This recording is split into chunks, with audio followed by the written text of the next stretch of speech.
Welcome to The Source, where we combine the headlines with in-depth conversations with the newsmakers themselves.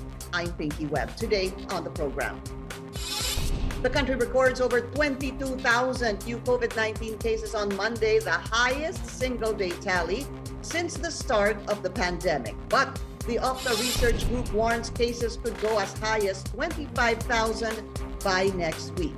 We also get to know how hospitals are handling the surge of COVID cases. Lung Center of the Philippines spokesperson Norbert Francisco and National Kidney Transplant Institute Executive Director Rosete Liquete join us live.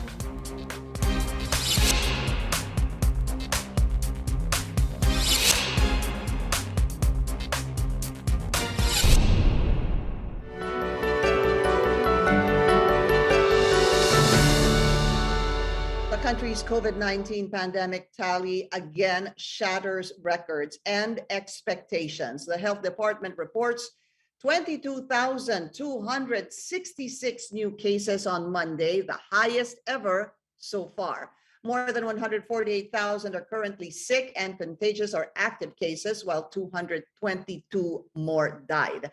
The positivity rate is at 27% for the third straight day, with only 65,000 people tested. The World Health Organization says high positivity numbers may mean there are undetected infections on the ground and we need to test more people. The OCTA research group says Monday's data is higher than expected. The group warns that cases could go as high as 25,000 next week. Health Undersecretary Maria Rosario Vergere says the Delta variant is driving the surge. Maybe we can have per day 30,000+, but we need to remember also that there are factors that can improve this kind of situation. Vice President Leni Robredo reiterates her concerns that the country is not testing enough following the record-breaking COVID-19 numbers. In a Facebook post, Robredo also laments the weak contact tracing and the overwhelming number of COVID-19 patients in hospitals. Robredo asks, and we quote, "Kung hindi natin aayusin trabaho natin, ilang buhay pa yung mawawala." How do hospitals deal with the COVID-19 surge? Let's go straight to the source of the story. We have Lung Center of the Philippines spokesperson Dr. Norbert Francisco. Dr. Francisco, welcome again to The Source. Thank you so much for your time. Thank you very much, Pinky. Good morning to all our watchers and listeners. It's nice to be back to your show. Thank you for your time. First of all, we want to find out what's the situation now in Lung Center. Napupuno na po uli. We have been expanding our operational capacity for COVID-dedicated beds. Lung Center right now is operating at 182 beds, and out of the 182 beds, we have 84% of that, or 152 beds, dedicated for COVID. Now, these dedicated beds for COVID have always been in the brink of full capacity over the past few days. In fact, the past few weeks. If we get a little vacancy of a handful of beds available, they get filled up immediately from patients waiting from the emergency room. And because you're talking about patients in the emergency room, Dr. Francisco, ilan po ba ang naghihintay ngayon sa emergency room, and what is the situation in the ER now?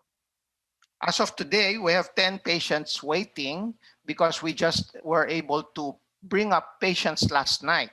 So our capacity right now is for ICU beds, we have 97% occupancy, isolation rooms, 100% occupancy, and our ward right now is 97% occupancy. We expanded our emergency room strictly for COVID cases from 12 beds to 29 beds.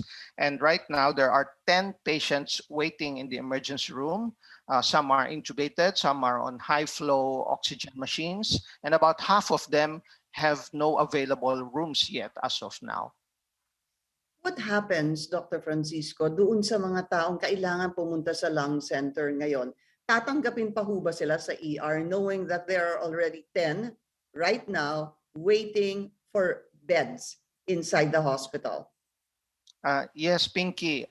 We have no choice. We cannot refuse. And in fact, we do not refuse patients. But we always say that we discourage uncoordinated transfers or walk-ins because they will risk waiting in the emergency room when the situation of the hospital reaches full capacity. But we will try to manage them with whatever we can at the emergency room. Nagtatagal lang talaga sa emergency room hanggat hindi nakakakuha ng vacancy dun sa hospital. And we have to match their case with the type of bed and rooms available. Kasi kung halimbawa merong 5 available rooms for moderate cases, but they come in with severe or critical cases, those available rooms will not be equipped enough to supply the necessary medical needs of the patient. And even the personnel, mas maraming personnel kailangan pagka yung severe and critical cases. And So it's we good will you have to mentioned match that, them. It's sir, not as ha? easy as having a vacant Opo. room and bed and you have a patient here and you bring them all in right away. So that's Kasi why we pwedeng have isipin to po ng we pwede pong encourage isipin ng pamilya ng coordination in pasyente. transfer so that we can prepare the necessary needs of the patients even before they get to the lung center. Yeah, it's good you mentioned that, as I was saying a while ago. Kasi kung severe po sila, sabihin po natin, pero yung kamang available ay for moderate lamang. That's what you're saying. Kailangan i-match kasi you may not be Yes. equipped. Yung severe, hindi Correct. pwedeng ilagay sa moderate dahil posibleng kulang po kayo ng tao, posibleng kulang din kayo ng equipment for the severe case. Kasi baka po magtaka yung iba na yung severe, hindi nila nilagay sa ospital, pero si moderate, naipasok nila. Correct. Correct. Maraming kailangan yung severe. Nandyan yung equipment na lang eh. Telemetry, these are the machines which are able to monitor the patients by remote control because we have to minimize the exposure of the healthcare provider with the patients. So we are able to check their blood pressures, oxygen consumption, and all those vital signs by remote control, and the CCTV cameras, plus the cardiac monitors, plus the number of equipment. Masyadong alagain ng COVID patients. And I don't know if people realize this. For example, you have 6 to 8 different IV lines going on, and then you have the machine, the ventilator, and all those electrodes for the equipment, and then sometimes we will have to prone them. Dinadapa sila para tumaas yung oxygen level sa katawan. Yeah. It helps. And then magkakaroon ng call of nature and you will have to clean them and wash them and all those things. Tapos wala kang katulong kasi walang bantay. So even the nursing aides are having a very, very difficult time. And that's why we're appealing for applicants. We're really hiring applicants now for nurses, nursing aides, med techs, radiology technicians, respiratory therapists, even nutritionists, dietitians. We will be able to put them into use, especially as we plan to expand services. But Last right time now, we talked about the hospitainer. The hospitainer buildings or these modular hospitals were turned over to us, just buildings per se, the cluster of modules, and we were able to hook them up with the electrical company. Kasi naglagay pa ng transformer sa poste, tapos hinuk pa. And today we are testing the generators, the electrical outlets, while we're trying to fill them up with the necessary equipments. And of course, we are hiring personnel to man those things. So let me ask you, how many nurses and let's say nursing aides do you need right now? We won't need them all at the same time, but we projected in our surge plan that if we will open the whole hospitainer complex of 5 clusters, we can use as much as 200 more nurses for the whole hospital needs for nurses. Ganun kadami, ah. And then So wait, siguro nursing that aid, includes hospital and anywhere from 50 hospitainer. to 100. Yes. Yung But sinasabi we niyo po, plan to open them one at a time, one cluster at a time. just to be clear about this, ito pong hospitainer na tinatawag, yung hospital na container, meron na ho ba bukas dito o wala pa rin hanggang ngayon? Wala pa, kakakabit lang Pinky sa power source eh. I Naglagay ng see. transformer sa poste, kinabit yung whole complex. And then now we are testing the generators and the outlets. So they're not functional, but we hope to be able to open at least one module within the week, even if just for isolating our personnel first and put a little healthcare team there to start it running. What is the, sabi niyo po, one portion of the hospitainer can be open hopefully this week, no? So let's dissuade po yung notion na just because may container dyan, yung hospitainer, ay ready na po siyang gamitin dahil marami pa pong kailangan ilagay dyan. Hindi lang po yung electricity, especially of course pagkatapos nun ay yung equipment at syempre the staff. Yes, yes. Especially even if we dedicate more areas for COVID, we will be needing even more personnel. Kaya yung operational capacity ng hospital at pag hindi COVID, we can admit as much as 220, 225 beds. But right now, we can only operate 182 because of the staffing. One of the main reasons there is the staffing. If you can treat 30 patients in one ward na hindi COVID, pag naging COVID yan, baka 20 na lang ang kaya with the same number of staff. Because with one nurse, kung hindi COVID, kaya niyang alagaan ng 4 to 5 ICU patients. Pero pagka COVID, 2 lang at the most. 3, hirap na yan. Kasi alagain nga ang pasyenteng may COVID. Opo. Dr. Francisco, I wanted to also find out from you, how are your healthcare workers now? Nagkakasakit ho ba sila? Ilan ho ba have caught COVID? Yes, napapagod na. That's for sure, no? And then even in the exigency of service, kahit yung mga naka-day off nga, inaayaan na namin mag-overtime para lang makatulong in critical areas like the emergency room. Especially as I mentioned, we expanded our emergency room for COVID cases more than double, from 12 to 29 beds. And right now, we are also at our highest in healthcare personnel na nagkakasakit. We now have 48 active cases. Luckily, just 2 of them are admitted right now, and all the others are in the isolation facilities or in other non-hospital occupying areas. But 48, huh? 48. It's relatively low compared to other healthcare facilities or other hospitals. Our best record was 30 days without even a single personnel getting COVID. But these are different times. This is a different variant, and this is so far our highest. Okay, Dr. Francisco, we'd like to thank you for giving us your time, and of course, prayers to your wife, Dr. Francisco. Thank you very much. The wife of Dr. Francisco will be undergoing a procedure, so we wish her well. Maraming salamat po sa inyong oras, and please take care. Thank you. Thank you. Same to you all. And we'll be taking a short break. This is The Source on CNN Philippines. Please stay tuned. You're watching The Source on CNN Philippines. Our guest today, NKTI Executive Director Rosemary Liquete. Director Liquete, welcome to The Source, and maraming salamat din po sa inyong oras. Umpisahan ko na po yung pagtatanong ko. Tell us first the situation now sa NKTI. Good morning, everyone. Thank you, Pinky, for this opportunity. Right now, we had 150 positive COVID in the hospital. Not to mention, we have around 50 patients who have severe pneumonias but still negative. But hopefully, we are taking care of these 115 patients inside the hospital. And you said there are 50 po na severe pneumonia ngayon.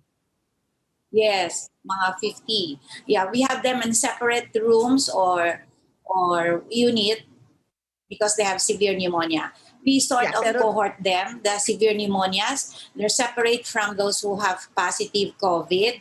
Some of them up in the hospital, we have our hot zones, and then a lot of them still in emergency room or in our tents.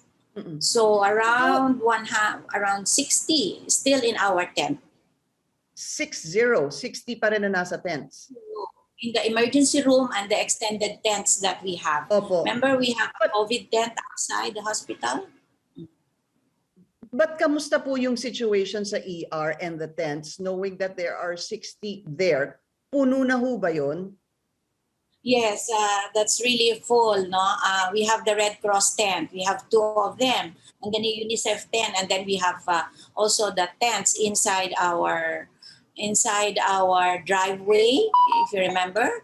So they're really full.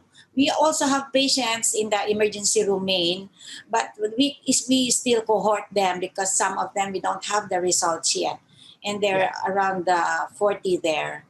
So. Right. I believe as a specialty hospital, we have been taking care of so many COVID patients. And to make it worse, more than half of our COVID patients are on dialysis.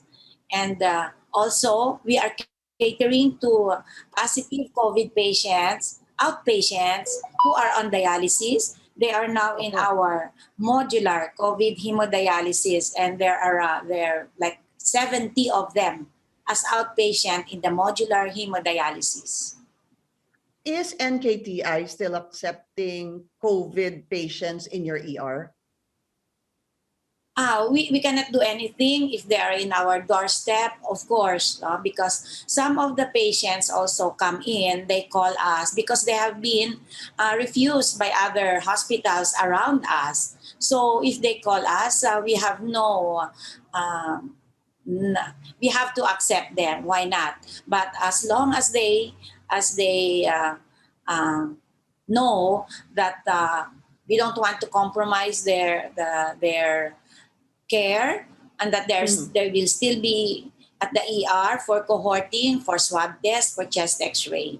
They understand naman. So they better na, doktora, better than they are hospital hopping, so better in the emergency room of the NKTI. And how long is the wait, Director? Can you give us a picture of how long somebody needs to wait? Sometimes patients wait up to 4 to 5 days, for a room upstairs. But as much as possible, we make them comfortable in the emergency room, and then if it's overflowing, in the tents. Because of the comorbidities of our patient, not only COVID, not only pneumonia, mga dialysis din sila. We cannot just discharge them.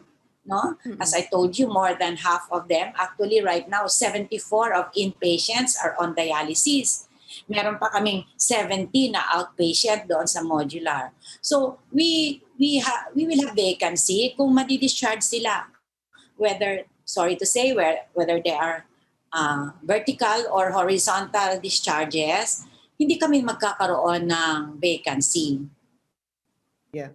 Can you give us a sense, though, Director, of the situation now compared to the situation during the second lockdown in April?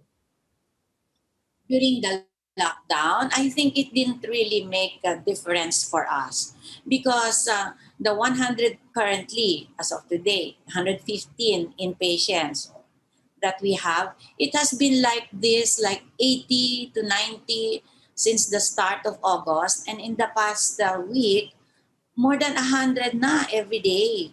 So it didn't really, I don't feel there is a lockdown because a lot of people also are outside. These are not essential people, I believe so. Okay, we just need to take a short break. There is an advisory, or was an advisory posted by the NKTI last August 29. And this talks about yung temporarily suspending the dispensing of some of these drugs that are used for COVID, one of which is remdesivir. But we need to take a very short break. The source will be right back.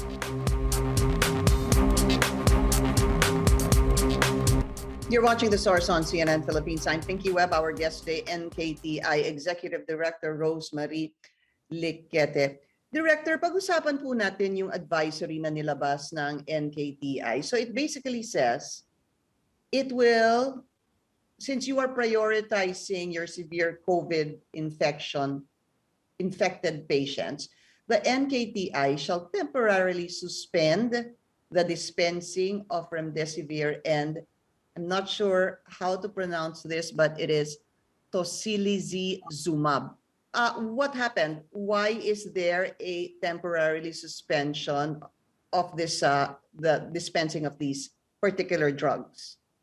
Yes, our stock is already critical, and we have not been receiving no stock from the supplier. And something like around sometimes around 40 to 50 tocilizumab that we give to our inpatients. So our stock is really very critical now. And then about remdesivir, so I also surveyed some other hospitals, government hospitals. Meron naman pala sila, and yet some of their patients come to NKTI to buy. So I surveyed the other hospitals, meron naman pala sila. So I think more than, I believe, with that volume of 115 COVID positive already in the hospital, not to mention we have a lot of them in the emergency room still waiting. I believe we will be needing more of this in the coming weeks. So meron na kaming level na sabi namin sa pasyente na natin kasi nandito sila sa atin. Mm-mm. So there will come a time maybe that some patients will come here, but we cannot really serve them all because sa stock level din ng companies, they don't have stocks already. So what you're saying is, hindi na ho kayo magbebenta nito sa ibang ospital and you will reserve it for your patients there in NKTI? I think the word is not really reserved because we have the patients here already. They need it already here. They're in patients. Yeah. And they need So you only will one keep it dose, for them? second dose, third dose. Oo. Maraming Opo. doses silang kailangan. And we are catering to more serious hospitals, because more serious patients, because they are all renal patients with comorbidities. They have comorbidities, yeah. Mhm. So parang medyo mas delikado ho kasi yung kanilang lagay dyan. So That's just true. for context, ito pong remdesivir and tocilizumab ay ginagamit for moderate to severe patients. Ano po, Director? Yeah, severe to critical. And we have Mhm. mostly severe to critical patients here. Mhm. Do you have even enough for your patients? Well, in a few days, there will not be enough anymore because every day we are increasing. Last week, mga 100 lang, 107. Today, 115. Now, if you compute the need of each patient who are critical, severe to critical, ubos lahat yon. Ubos lahat yan. Yeah. If we don't get the stock from tocilizumab, for example, within this week, wala na yan. Kasi So ang what inpatient happens? namin and then patients keep pouring in. Wala na yan Yeah. within this week. Yes. Hindi ho ba delikado yon? Because from what I know, Director, yung mga nag-remdesivir, kailangan yan at least 5 days to 10 days. Parang ganun po yung 10 alam days. kong... Yes, that's true. That's true. Oo, para makompleto nila. So, kunyari, palagay mo na eto nagre-remdesivir lahat sila, di upos na ang more than 1,000 in a few days. Yeah. Mhm. That's concern. Because what happens to a patient who is being treated with remdesivir tapos bigla pong maubos dahil maubusan po kayo ng stock? That's precisely, Pinky. Siyempre, ilan bang pasyente natin? Ilan pa ang pina-project natin na kailangan nila? Then we have to have it, di ba? Kasi ang stocks, it dwindle, magdi-dwindle na yan, wala na.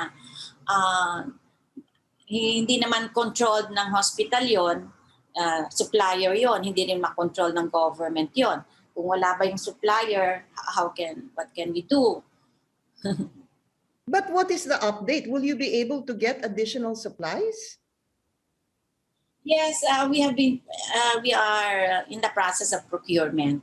Ganyan naman even before, Pinky. Even before, ganun naman yun nawawalan. Tapos, okay, the stocks will come in. Ganun yun So, because When do maybe you there's project- also demand in other countries, no? Oh, pero Mga- when do you project mga additional companies ito remdesivir to be available in NKTI? Other government hospital has remdesivir din. Opo. Ibig ko sabihin, kailan ho ang inyong projection na madagdagan po yung stocks nyo ng remdesivir? Kailan ho kaya madadagdagan ito? Within the week, We next week? Are don't you know yet sa hopeful? remdesivir. But sa tosi, kasi basta meron pa kami, yes. But hindi naman natin basta-basta lang din We have to think of also of our patients here who need it here na. Now, remdesivir, the tosi, sabi nila, next week. I cannot tell really. Yeah. Okay. And just very quickly, how are your healthcare workers? Well, since this year, 2021, we already have 424 health workers who have become positive. It's only September, August, finish na yung August, 424 na. And if I were to compare this with last year, 478 ang nag-positive last year. So, a few numbers na lamang, marireach na namin yung number of health worker. Now, But what is also your for the active health cases worker right now, namin, Director? Ano po yung active cases nyo ngayon? every day, nag-i-increase din ang mga health worker namin na nagpa-positive. So, at the moment, siguro mga 30 ang naka-quarantine. Okay. NKTI Executive Director Rosemarie Liquete. Ma'am, thank you also for your time and take care of yourself. Thank you. Thank Stay you safe for joining also. us here on The Source. I'm Pinky Webb. You're watching CNN Philippines.